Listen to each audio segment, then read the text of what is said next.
লাখ শিশুকে আমাদের দেশে সাঁতার শেখাতে বাজেট করা হয় 272 কোটি টাকা। আর আপনার সুন্দরবনের বাঘ গণনা করতে বাজেট করা হয় 65 কোটি টাকা। আজকে আপনারা দেখতেছেন সাংবাদিক ভাই, যারা মিডিয়া কর্মী, আপনারা সবাই আছেন, বাংলাদেশের মানুষ দেখতেছে বন্যার পানিতে আমার সিলেটের বাড়িঘর, হাঁস মুরগি, আমার সিলেটের মানুষ বেঁচে যাচ্ছে, তাদের জন্য বাজেট করা হয় 30 লক্ষ টাকা। বাহ বাহ প্রধানমন্ত্রী বাহ। এই উপহাস আপনারা না করলেও পারতেন আমার এই সিলেট সুনামগঞ্জের মানুষের সাথে। আমরা প্রবাসীরা ইনশাল্লাহ 1 মাসের ভিতরে আপনার এই টাকা আমরা ফিরিয়ে দেবো। আমাদের প্রবাসী রেমিটেন্স যোদ্ধা ভাইরা সব টাকা আপনার শোধ করে দিবে। আপনারা দেখেছেন গত কোভিড-19 মানুষ যখন অক্সিজেনের অভাবে মারা যাচ্ছিল, তখন এই আওয়ামী লীগ, এই শেখ হাসিনা সরকার, শেখ মুজিবুর রহমান সাহেবের জন্মশতবর্ষ পালন নিয়ে তারা ব্যস্ত ছিল। আর আজকে যখন বন্যার পানিতে আমার সিলেটের মানুষ ভেসে যাচ্ছে, মানুষ অর্ধারে অনারে দিন কাটাচ্ছে, তারা যখন আজকে মরার উপক্রম হয়েছে, তখন তারা এই পদ্মা সেতু উদ্বোধন নিয়ে তারা আজকে ব্যস্ত। আমার মনে হচ্ছে আমার সারা দেশের সব উন্নয়ন মনে হচ্ছে পদ্মা সেতুর মধ্যে দিয়ে দেওয়া হয়েছে। পদ্মা সেতুর একটা পাইলের টাকাও কি আজ এই বন্যা কবলিত সিলেটের মানুষের জন্য দেওয়া যায় না? সিলেটের মানুষ কি এই দেশের বাইরের কেউ এই সিলেটের লক্ষ লক্ষ রেমিটেন্স যোদ্ধারা হাজার হাজার কোটি টাকা এই বাংলাদেশে পাঠাচ্ছে, বাংলাদেশের যেই রাজস্ব আছে তা বৃদ্ধি করছে, জিডিপি বৃদ্ধি করছে, কেন তাহলে আজকে কেন বাংলাদেশের এই সিলেট সুনামগঞ্জের মানুষ বন্যার পানিতে তারা চলে যেতে, তাদের জন্য ইমিডিয়েট ইমার্জেন্সি কোনো এই সুযোগ সুবিধা, তাদের কোনো ত্রাণ দেওয়ার ব্যবস্থা করা হচ্ছে না? আমি সরকার এবং কর্তৃপক্ষকে বলতে চাই, এই পদ্মা সেতুর মতো উন্নয়ন, মেট্রো রেলের মতো উন্নয়ন আমাদের আর লাগবে না।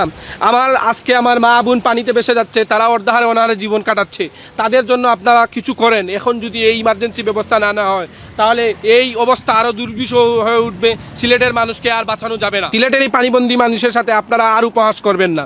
আপনারা একটা চলচ্চিত্র তৈরি করতে মুজিব চিরঞ্জীব 83 কোটি টাকা খরচ করেন।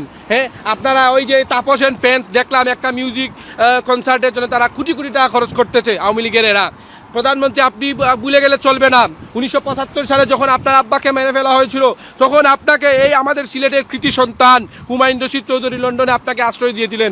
আজকে আমার সিলেটের মানুষ বন্যাতে তারা পানির মধ্যে সলিল সমাধি হয়ে যাচ্ছে, আপনাকে এইগুলা স্মরণ করতে হবে। তাদের সাহায্যে এখনই আপনি যদি এগিয়ে না আসেন, আপনারা পদ্মা সেতু নিয়ে ব্যস্ত হলে হবে না। এখন সিলেটের মানুষ আপনাকে দরকার, আপনার এখনই সিলেটের মানুষের জন্য আপনার কিছু করেন, তা না হলে এই সিলেটের মানুষের অভিশাপে আপনাদের জীবন, আপনাদের দল সব কিছু বেঁচে যাবে। এই সরকার এবং কর্তৃপক্ষ সবাইকে বলে যেতে চাই, সিলেটের এই বন্যা পরিস্থিতি আজীবন এইরকম থাকবে না, বন্যা পরিস্থিতি উন্নতি হবে।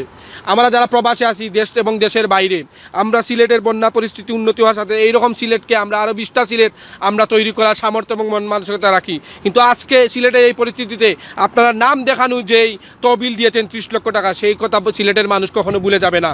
তাই আপনাদেরকে বলতে চাই, এই ইমার্জেন্সি সিচুয়েশনে যদি আপনারা আবারও ক্ষমতায় আসার যদি আপনাদের মন মানসিকতা থাকে, তাহলে এখনই আপনারা এই সিলেটের মানুষ, সুনামগঞ্জের মানুষকে সাহায্য সহযোগিতার আরও র্যাপিড আপনারা অ্যাকশন নিন। তা না হলে মানুষের অভিশাপে আপনাদের জীবন চারকার হয়ে যাবে।